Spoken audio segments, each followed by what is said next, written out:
Hello दोस्तों, कैसे हैं आप सब। आज का जो मेरा टॉपिक है और ये बल, द्रव्यमान, बल, त्वरण, कार्य, ऊर्जा, संवेग और गति, इससे जितना भी सारा क्वेश्चन पूछा गया है वो सारा का सारा है दोस्तों। तो चलिए आज हम लोग इसी टॉपिक को करते हैं। सारा क्वेश्चन पूछा हुआ क्वेश्चन है, तो हम लोग शुरू करते हैं। देख सकते हैं पहला क्वेश्चन है आपके सामने में, न्यूटन के गति का पहला नियम जाना जाता है। न्यूटन के गति का पहला नियम जाना जाता है। पहला ऑप्शन है गुरुत्वाकर्षण, दूसरा ऑप्शन है जड़त्व का नियम, तीसरा ऑप्शन है संवेग के संरक्षण का नियम, चौथा ऑप्शन है ऊर्ध्वाधर गति। ये छत्तीसगढ़ पीसीएस प्री 2019 का क्वेश्चन है, ज़्यादा दिन हुआ भी नहीं दोस्तों। तो चलिए इसका आंसर आप लोग बताइए। तो चलिए यदि इसका आंसर हम लोग देखते हैं तो ये इसका आंसर होगा जड़त्व का नियम। जड़त्व का नियम, न्यूटन के गति के प्रथम नियम को ही हम लोग जो कहते हैं जड़त्व का नियम कहते हैं। ठीक है, इसके अनुसार जो होता है प्रत्येक पिंड तब तक अपनी विरामास अवस्था में अथवा सरल रेखा में एक समान गति की अवस्था में रहता है जब तक कोई बाह्य बल उसे अन्यथा व्यवहार करने के लिए विवश नहीं करता है। ठीक है, उसी को हम लोग न्यूटन का गति का नियम कहते हैं। चलिए नेक्स्ट क्वेश्चन की तरफ बढ़ते हैं। अगला क्वेश्चन है, देख सकते हैं, कह रहा है साधारण यंत्र किसी व्यक्ति की सहायता करता है। साधारण यंत्र किसी व्यक्ति की सहायता करता है। पहला ऑप्शन है आपके पास कम काम करने में, दूसरा ऑप्शन है कम बल का प्रयोग करके भी उतनी ही मात्रा में काम करने में, तीसरा ऑप्शन है उतनी ही कम मात्रा में काम धीरे धीरे करने में, चौथा ऑप्शन है उतनी ही मात्रा में काम अधिक तेजी में से करने में। ये IAF 1996 का पीढ़ी का क्वेश्चन है, देख सकते हैं। तो चलिए इसका आंसर हम लोग देखते हैं। तो इसका आंसर होगा दोस्तों बी, कम बल का प्रयोग करके भी उतनी ही मात्रा में काम करने में।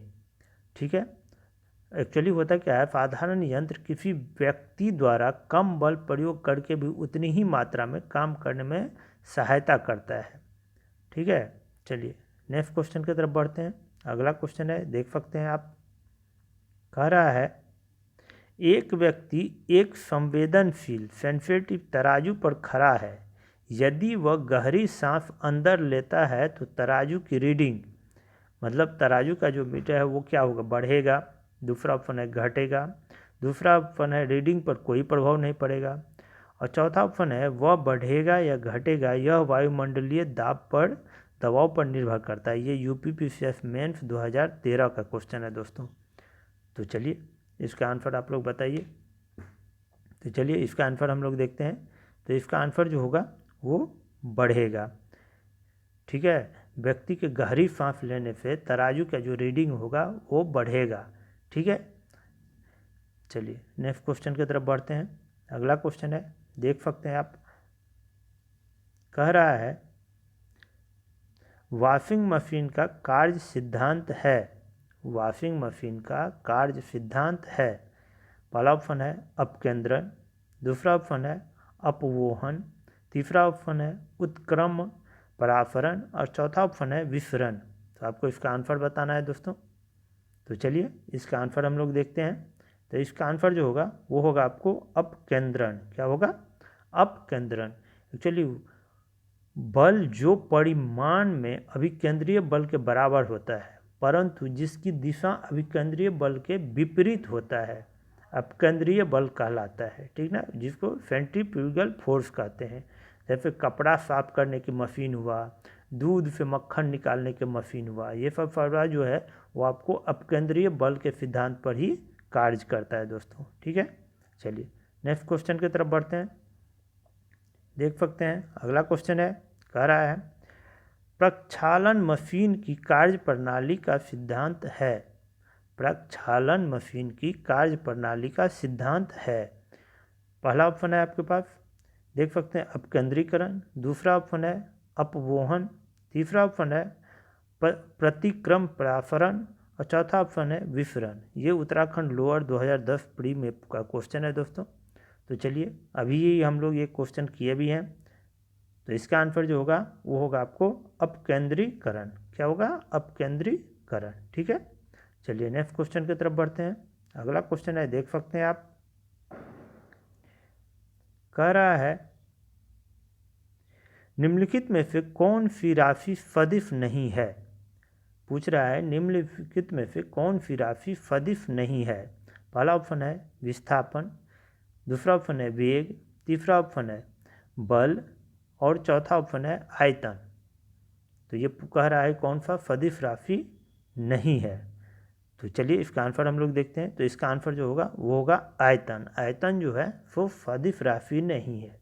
ठीक है, सदिश राशि वो राशि होता है जिसमें दिशा एवं परिमाण जो है दोनों होता है। ठीक ना, उसको हम लोग सदिश राशि कहते हैं। जैसे हुआ बल, वेग, विस्थापन, त्वरण, संवेग, ये सब सारा का सारा जो है सब तो सदिश राशि है। ठीक है, चलिए नेक्स्ट क्वेश्चन की तरफ बढ़ते हैं। अगला क्वेश्चन देख सकते हैं आप लोग। कह रहा है निम्नलिखित में से कौन सी एक सदिश राशि है। ये पूछ रहा है कौन सा एक सदिश राशि है। पहला ऑप्शन है संवेग, दूसरा ऑप्शन है दाब, तीसरा ऑप्शन है ऊर्जा, चौथा ऑप्शन है कार्य। तो इसका आंसर आप लोग बताइए। अभी देखें हैं क्वेश्चन इसका। तो चलिए इसका आंसर हम लोग देखते हैं संवेग। क्या? संवेग। ये जो है सदिश राशि है। ठीक है, चलिए नेक्स्ट क्वेश्चन की तरफ बढ़ते हैं। अगला क्वेश्चन देख लेते हैं। ये भी देख सकते हैं आप। निम्नलिखित में से कौन सी सदिश राशि है। पहला ऑप्शन है समय, दूसरा ऑप्शन है चाल, तीसरा ऑप्शन है विस्थापन और चौथा ऑप्शन है दूरी। ये यूपीआरओ मेंस 2014 का क्वेश्चन है दोस्तों। तो चलिए इसका जो आंसर हम लोग देखते हैं। तो इसका आंसर होगा विस्थापन जो है वो सदिश राशि है। विस्थापन जो है वो आपको सदिश राशि है, क्योंकि अभी हम लोग इसका देखे हैं और इसका एक ऑलरेडी वीडियो इसमें डाला हुआ है दोस्तों। आप लोग सदिश राशि अदिश राशि का उसको आप लोग एक बार देख लीजिए, तो हम गारंटी के साथ कहते हैं जो कि फिर आपको सदिश राशि और अदिश राशि से जो भी क्वेश्चन रहेगा आपको छूटेगा नहीं। तो आप लोग उसको देखिए। ठीक है, चलिए नेक्स्ट क्वेश्चन की तरफ हम लोग बढ़ते हैं। चलिए नेक्स्ट क्वेश्चन की तरफ बढ़ते हैं। अगला क्वेश्चन देख सकते हैं। कह रहा है पदार्थ के संवेग, मोमेंटम और वेग के अनुपात में कौन सी भौतिक राशि प्राप्त की जाती है। पहले से फिर से एक बार क्वेश्चन देख लेते हैं। पदार्थ के संवेग, मोमेंटम और वेग के अनुपात में कौन सी भौतिक राशि प्राप्त की जाती है। पहला ऑप्शन है वेग, दूसरा ऑप्शन है त्वरण, तीसरा ऑप्शन है आपके पास द्रव्यमान और चौथा ऑप्शन है बल। बीपीएससी 45वीं 2001 का क्वेश्चन है ये। तो बताइए आप लोग। तो चलिए इसका यदि हम लोग देखते हैं तो इसका आंसर क्या होगा। तो द्रव्यमान। क्या होगा?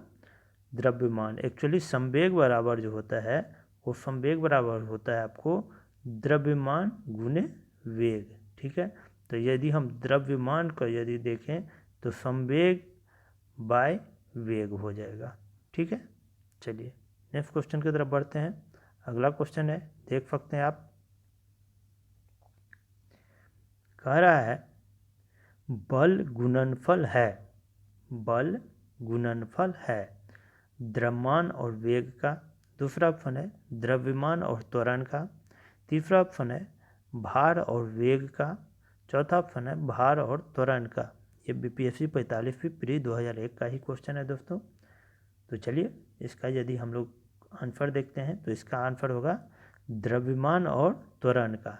एक्चुअली F इजकल टू होता है m इंटू ए। तो m हो गया मास, द्रव्यमान, ए होगा एक्सीलरेशन मतलब त्वरण। तो द्रव्यमान तो बल का क्या हो जाता है मास गुने त्वरण, तो द्रव्यमान गुने त्वरण। ठीक है, चलिए नेक्स्ट क्वेश्चन की तरफ बढ़ते हैं। अगला क्वेश्चन हम लोग देखते हैं, देख सकते हैं। कह रहा है ऊर्जा संरक्षण का आशय है, ऊर्जा संरक्षण का आशय है कि, देख लीजिए आप। कह रहा है पहला ऑप्शन ऊर्जा का सृजन और विनाश होता है। दूसरा ऑप्शन है ऊर्जा का सृजन होता सकता है। तीसरा ऑप्शन है ऊर्जा का सृजन नहीं हो सकता परंतु विनाश हो सकता है। चौथा ऑप्शन है ऊर्जा का न तो सृजन हो सकता है और न ही विनाश हो सकता है। MPPCS PD 2000 का ये क्वेश्चन है। तो चलिए यदि हम लोग इसका आंसर देखते हैं तो आई थिंक बहुत सारे लोगों को पता भी होगा, तो पर भी हम लोग इसका आंसर देखते हैं। तो इसका आंसर होगा ऊर्जा का न तो सृजन हो सकता है और न ही विनाश होता है। ठीक है, फिर ये ऊर्जा का संरक्षण का मूल सिद्धांत के अनुसार ऊर्जा का न तो सृजन हो सकता है और न ही विनाश हो सकता है दोस्तों। ठीक है, चलिए नेक्स्ट क्वेश्चन की तरफ बढ़ते हैं। अगला क्वेश्चन है, देख सकते हैं आप लोग, कह रहा है हवाओं की ऊर्जा होती है। हवाओं की ऊर्जा होती है। पहला ऑप्शन है केवल स्थितिज, दूसरा ऑप्शन है केवल गतिज, तीसरा ऑप्शन है वैद्युत, चौथा ऑप्शन है स्थितिज और गतिज दोनों। देख सकते हैं ये उत्तराखंड लोअर प्री 2010 का क्वेश्चन है दोस्तों। तो चलिए इसका हम लोग आंसर देखते हैं। तो इसका आंसर जो होगा वो होगा केवल गतिज, केवल गतिज होगा।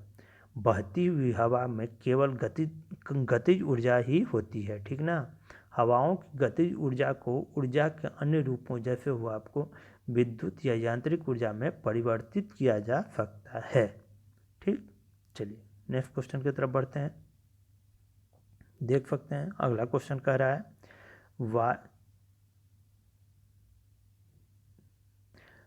है देख सकते हैं वायु शक्ति पावर विंड में ऊर्जा का कौन सा रूप विद्युत ऊर्जा में परिवर्तित होता है।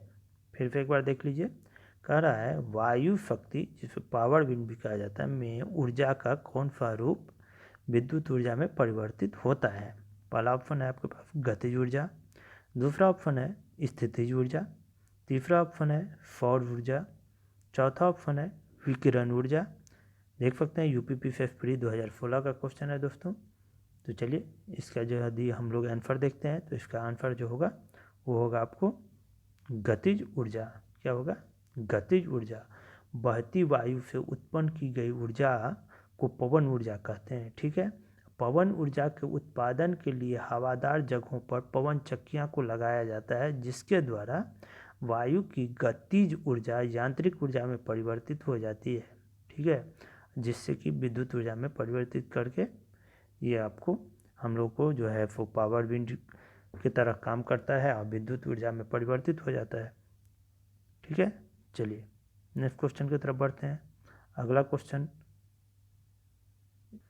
क्वेश्चन देखते हैं दोस्तों। देख सकते हैं, कह रहा है एक ट्रेन जैसे ही चलना आरंभ करती है उसमें बैठे हुए यात्री का सिर पीछे की ओर झुक जाता है। इसका कारण है, पहला ऑप्शन है स्थिरता का जड़त्व, दूसरा ऑप्शन है गति का जड़त्व, तीसरा ऑप्शन है जड़त्व आघूर्ण, चौथा ऑप्शन है द्रव्यमान का संरक्षण। तो इसका आंसर बताना है आपको। तो चलिए इसका आंसर हम लोग देखते हैं। तो इसका आंसर जो होगा दोस्तों स्थिरता का जड़त्व। क्या होगा? स्थिरता का जड़त्व। एक्चुअली होता क्या है, यात्री ट्रेन के एकाएक चलने से पीछे की ओर गिर जाते हैं। इसका कारण यह है कि यात्री शरीर का निचला हिस्सा जो है वो गाड़ी के संपर्क में है, यह हिस्सा गाड़ी के साथ साथ चलने लगता है, परंतु फिर उसके ऊपर हिस्सा जो होता है वो जड़त्व के कारण विरामावस्था में ही बने रहता है। इसी के कारण जब गाड़ी चलती है तो हम जो है पीछे की तरफ चले आते हैं। तो दोस्तों आज के लिए इतना ही। आप लोग जो है तो इस चैनल को सब्सक्राइब कर लीजिए, लाइक कर दीजिएगा, शेयर कर दीजिएगा दोस्तों। और ये जो है आप लोग को हर एक एग्ज़ाम के लिए बहुत ही कारगर है। तो चलिए आज के लिए इतना ही। धन्यवाद। जय हिंद।